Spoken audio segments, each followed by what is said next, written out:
kerja ilmu pegahkan dan nak ke perang. Alhamdulillah orangnya kita perang. Orangnya sibuk antara TNA dan GAM. Alhamdulillah. Apa sebab belum perang? Dia hanya tu laut kata tu. Di orang yang baru nak pakaian kerja nya. Ya.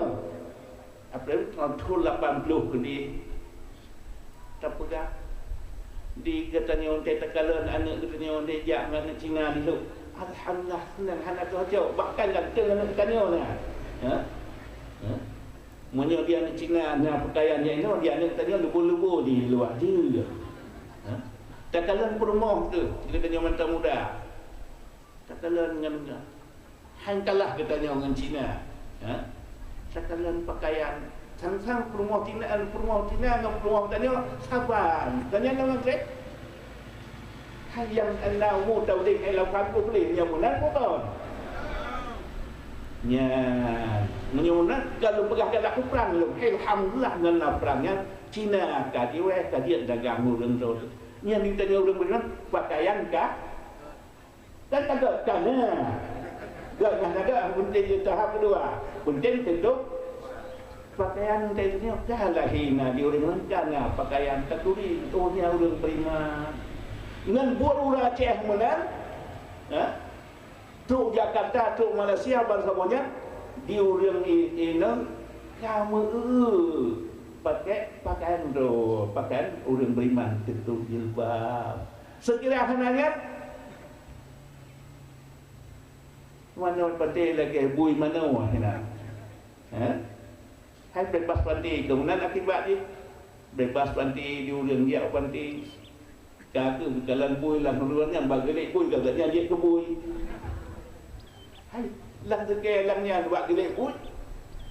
Agam ni mesti segala jadi bui, mesti dia terus ke bui. Bui bisa bergaul nak nikah. Ha? Orang yang laut yang bebas nak nikahnya kan. Nyoba pun kuatnya yang 5 tahun lagi bui bergaul. Buat gelek bui kajian ke bui. Alhamdulillah orangnya kita nyo urang Aceh karena pakai beragam kita di urang Aceh karena pakaian urang beriman. Dia yang contoh tu Malaysia tu Jakarta bangkabok asal kau urang beriman kalau yang pakai pakaian Muslim. Ya. Menyumnan nah alhamdulillah lah baik lepas tu ada galak ke perang hana hikmah nah urangnya gabuak hikmah gabuk urangnya ditanya kana pakaian munyonan bek tua long katanya tak pakai beut wajib tak beut heboh ilmu tauhid ilmu fiqh ilmu tisah la heboh ilmu yang fatuhin ngan tak beut ilmu tauhid taturi Allah